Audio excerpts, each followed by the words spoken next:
Vidéo, je vais vous montrer deux options qui sont directement disponibles dans Power Query, c'est ajouter un préfixe ou ajouter un suffixe. Comment est-ce que ça fonctionne?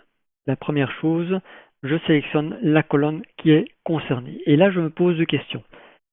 Soit je veux que l'on transforme la colonne que j'ai ciblée et j'ajoute directement à l'intérieur de cette colonne un préfixe ou un suffixe, ou bien alors je veux que cette colonne serve à l'ajout d'une autre colonne dans laquelle j'aurai le préfixe et le suffixe également. Donc si je veux faire une transformation, je vais sur transformer, et puis là j'ai format, ajouter un préfixe, ajouter un suffixe. Si je voulais ajouter une colonne, bien je vais dans le menu ajouter une colonne, format, ajouter un préfixe, ajouter un suffixe. Vous voyez, les options se trouvent, je vais dire, de la même manière. À vous de choisir qu'est-ce que je veux faire, transformer ou ajouter. Imaginons que je vais faire la transformation. Donc je fais transformer, je vais sur format, je fais ajouter un préfixe, et là je fais par exemple prénom, espace 2 points espace, je valide. Qu'est-ce qu'on remarque? Power Query a ajouté évidemment mon préfixe, et comment est-ce qu'il a réalisé cette opération? Vous le voyez ici, c'est grâce à une concaténation en fait.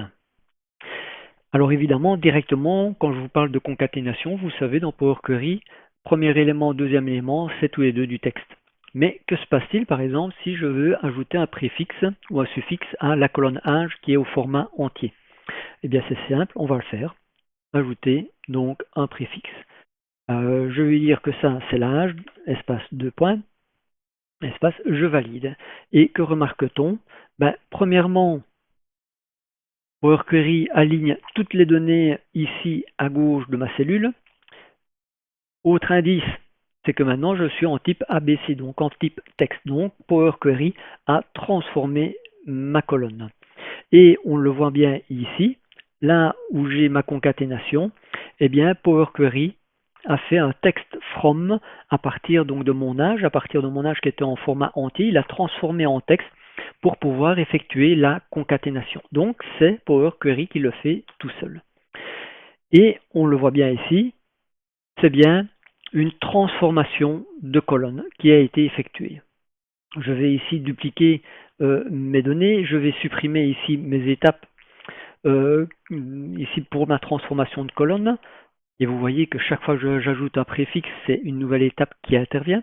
Et donc ici, je vais faire, voilà, je veux ajouter une colonne. Donc je vais là, format, et puis ajouter un préfixe.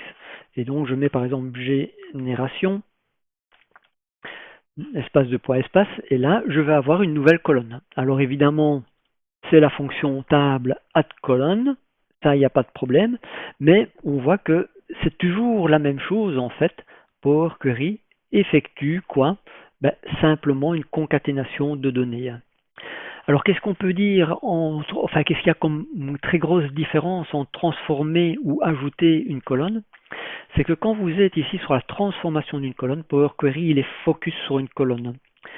Si vous lui demandez de transformer la colonne prénom, il est focus sur la colonne prénom et il ne regarde plus le reste. Donc votre suffixe ou votre préfixe ne peut pas dépendre d'une donnée qui se trouverait dans une autre colonne. Par exemple, ici, je ne pourrais pas mettre, je vois par exemple ici MR, eh bien, dire pour le prénom, si c'est MR, alors c'est monsieur.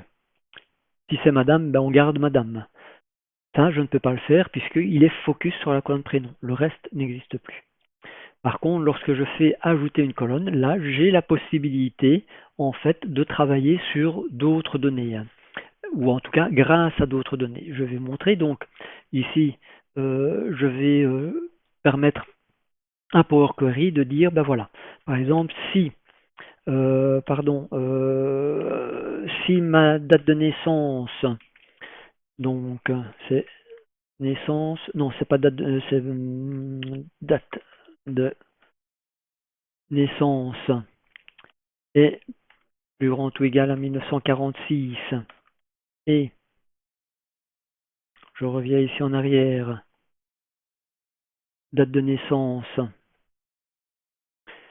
est plus petite ou égale à 1964, alors c'est pas la génération mais c'est baby boomer. Et puis ici, je dois avoir mon else avec mon nul. Si je valide, eh bien, on voit que Power Query a effectué en fait l'ajout d'un préfixe, mais conditionnel. Et vous allez pouvoir faire ça, évidemment, hein, si vous vous dites, ben voilà, j'aimerais bien, je vais faire comme ceci, je veux continuer.